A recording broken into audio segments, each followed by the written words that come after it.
সুপ্রিয় দর্শক, সর্বশেষ আপডেট বাংলা নিউজে আপনাদের স্বাগতম। শুরুতেই সংবাদ শিরোনাম, এরপর থাকছে বিস্তারিত। শুরুতেই জানিয়ে দেব, ইউনূসের পাতানো নির্বাচন যেন ভোটের কোনো দরকার নেই। চাঞ্চল্যকর তত্ত্ব দিয়ে যা জানালো জিএম কাদের, বিস্তারিত থাকছে প্রতিবেদনে। আরও জানিয়ে দেব, ভোটের আগে ফের রাজনৈতিক খুন বাংলাদেশে, ঢাকায় গুলি করে মারা হলো বিএনপি নেতাকে, বিস্তারিত থাকছে প্রতিবেদনে। আরও জানিয়ে দেব, এবার বসুন্ধরার গণমাধ্যম পুড়িয়ে দেওয়ার হুমকি জুলাই আন্দোলনকারীদের, চাঞ্চল্যকর তত্ত্ব দিয়ে যা জানালো ছাত্রলীগ সভাপতি সাদ্দাম হোসেন, বিস্তারিত থাকছে প্রতিবেদনে। আরও জানিয়ে দেব, নোবেল বিজয়ী মহাজন দেউলিয়া জাতি, কুর 17 মাসের তলানিতে অর্থনীতি, বিস্তারিত থাকছে প্রতিবেদনে। আরও জানিয়ে দেব, আগরতলায় বাংলাদেশ উপ হাই কমিশনে হামলা নিন্দা করল পররাষ্ট্রমন্ত্রী, বিস্তারিত থাকছে প্রতিবেদনে। সুপ্রিয় দর্শক, এতক্ষণ শুনছিলেন সংবাদ শিরোনাম, এখন শুনবেন বিস্তারিত। তার আগে ভিডিওটি ভালো লাগলে এবং সর্বশেষ আপডেট নিউজ পেতে চ্যানেলটি সাবস্ক্রাইব করুন। ধন্যবাদ। গণতন্ত্রের মূল ভিত্তি হলো জনগণের স্বাধীন ভোটাধিকার, কিন্তু যখন নির্বাচন একটি পূর্ব নির্ধারিত ও নিয়ন্ত্রিত প্রক্রিয়ায় পরিণত হয়, তখন সেই ভোট আর জনগণের প্রকৃত মতামতের প্রতিফলন থাকে না, বরং তা ক্ষমতাসীন বা প্রভাবশালী গোষ্ঠীর বৈধতা অর্জনের একটি কৌশলের রূপ নেয়। সাম্প্রতিক সময়ে ডক্টর ইউনূসকে কেন্দ্র করে যে তথাকথিত নির্বাচনী উদ্যোগের কথা আলোচনায় আসছে, তা নিয়ে সাধারণ মানুষের মধ্যে গভীর অনাস্থা ও সন্দেহ তৈরি হওয়াই স্বাভাবিক। যে নির্বাচনে প্রার্থিতা বাছাই থেকে শুরু করে প্রশাসনিক সিদ্ধান্ত, আইন প্রয়োগ ও রাজনৈতিক পরিবেশ সবকিছুই একপাক্ষিকভাবে নিয়ন্ত্রিত হয়, সেখানে ভোট দেওয়ার প্রয়োজনীয়তাই বা কোথায়? জনগণ যখন আগেই বুঝে ফেলে যে ফলাফল নির্ধারিত, তখন ব্যালট বাক্সে ভোট দেওয়া কেবল একটি আনুষ্ঠানিকতায় পরিণত হয়। এ ধরনের পাতানো নির্বাচন গণতন্ত্রকে শক্তিশালী করে না, বরং জনগণের রাজনৈতিক অনাগ্রহ, হতাশা ও ক্ষোভ আরও গভীর করে তোলে। আরও উদ্বেগজনক হলো, এই ধরনের নির্বাচনী প্রক্রিয়ায় ভিন্ন মধ্যমান প্রশাসনের অপব্যবহার এবং রাজনৈতিক প্রতিপক্ষকে কোণঠাসা করার প্রবণতা স্পষ্ট হয়ে ওঠে। গণতন্ত্রের নামে যদি কেবল নিয়ন্ত্রিত অংশগ্রহণ আর সাজানো প্রতিযোগিতা চলতে থাকে, তবে সেই ব্যবস্থার ভোট দেওয়ায় নৈতিক গুরুত্ব সম্পূর্ণভাবে হারিয়ে যায়। প্রকৃত নির্বাচন মানে শুধু ভোটের দিন নয়, এটি একটি সার্বিক প্রক্রিয়া যেখানে মত প্রকাশের স্বাধীনতা, সমান সুযোগ, নিরপেক্ষ প্রশাসন ও আইনের শাসন নিশ্চিত থাকতে হয়। এই মৌলিক শর্তগুলো অনুপস্থিত থাকলে নির্বাচন আয়োজন করা মানে জনগণের সঙ্গে এক ধরনের প্রতারণা করা। সুতরাং ইউনূসের পাতানো নির্বাচনের মতো ব্যবস্থায় ভোটের প্রয়োজন নেই। প্রয়োজন রয়েছে একটি সত্যিকারের গণতান্ত্রিক পরিবেশ গড়ে তোলার, যেখানে জনগণ নিজের ভোটকে অর্থবহ বলে বিশ্বাস করতে পারে।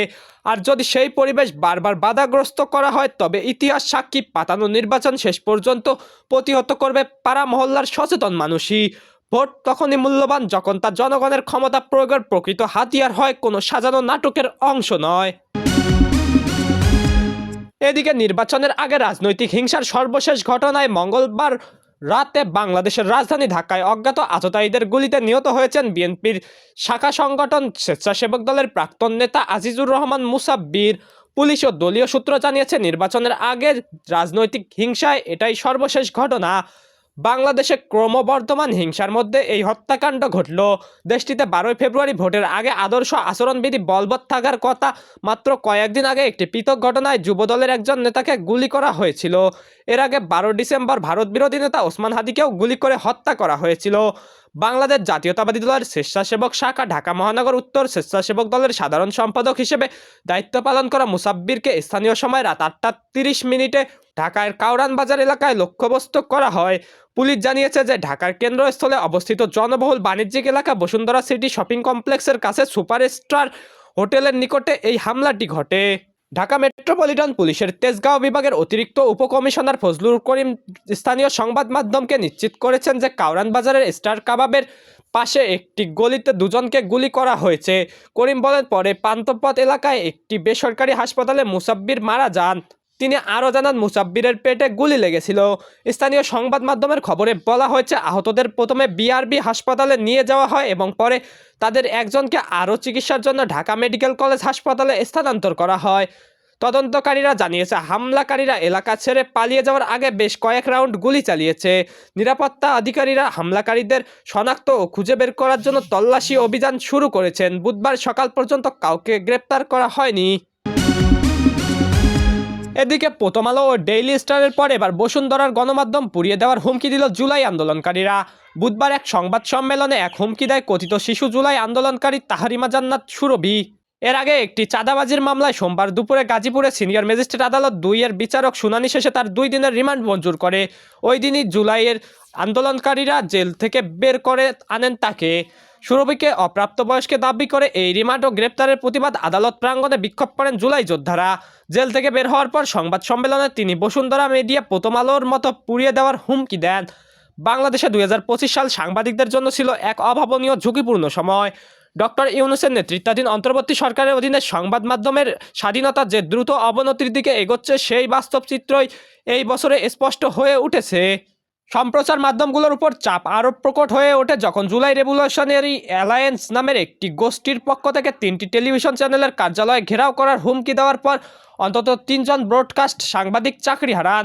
তাদের অপরাধ ছিল সংস্কৃতি বিষয়ক উপদেষ্টা মুস্তফা সরোয়ার ফারুকীর কিছু কঠিন কিন্তু যৌক্তিক প্রশ্ন করা। এই চিত্রগুলো বিচ্ছিন্ন কোনো ঘটনা নয়। 2024 সালের জুলাই আগস্টের সহিংসতা আক্রান্ত বিতর্কিত মামলায় গ্রেপ্তার সাংবাদিক ফারজানা রূপা, শাকিল আহমেদ, মোজাম্মেল বাবু ও শ্যামল দত্ত 2025 সাল জুড়ে কারাবন্দী ছিলেন। দেশের মধ্যবিত্ত শ্রেণী এখন এমন এক পর্যায়ে এসে দাঁড়িয়েছে যেখানে মাস শেষে হিসাব করলে দেখা যাচ্ছে খরচ হয়ে যাচ্ছে আয়ের চেয়েও বেশি। পিপিআরসির জরিপ যা বলছে তা আসলে প্রতিটি ঘরের মানুষ প্রতিদিন হারে হারে টের পাচ্ছে। চাল কিনতে গেলে দাম শুনে চোখ কপালে ওঠে, ডাল কিনতে গেলে মনে হয় সোনা কিনছি, আর সবজির বাজার করতে গেলে মাথায় হাত। এই যে অবস্থা, এর জন্য দায়ী কারা? ডক্টর মোহাম্মদ ইউনূস আর তথাকথিত উপদেষ্টা পরিষদ গত 6 মাস ধরে যা করছে তাকে শাসন বলা যায় না, বরং দেশকে ধ্বংসের দিকে ঠেলে দেওয়া বলাই ঠিক। তারা ক্ষমতায় এসেছিল কোনো নির্বাচনের মাধ্যমে নয়, জনগণের রায় নয়, বরং সামরিক বাহিনীর প্রত্যক্ষ সমর্থন আর বিদেশি শক্তির আর্থিক মদদে। তারা এসেছিল ক্ষমতা দখল করতে, দেশের উন্নয়ন করতে নয়। জুলাই মাসে যে রক্তের দাগ তারা রাস্তায় ফেলে এসেছে সেই দায় থেকে তারা কোনোদিন মুক্ত হতে পারবে না। এখন পরিস্থিতি এমন জায়গায় গেছে সাধারণ মানুষ নিজের প্রতি, সরকারের প্রতি, এমনকি দেশের প্রতিও আস্থা হারাচ্ছে। মানুষ ভাবছে এই দেশ কি আর সুদিন ফিরবে? একজন রাজধানীর বাসিন্দা যা বলছেন তা আসলে সবার কথা। আয় বাড়ছে না কিন্তু খরচ আকাশচুম্বী। এভাবে চলা অসম্ভব হয়ে উঠেছে। কিন্তু ইউনূস সাহেবের কানে এসব কথা পৌঁছাবে না, কারণ তিনি ব্যস্ত আছেন নিজের ক্ষমতা টিকিয়ে রাখতে।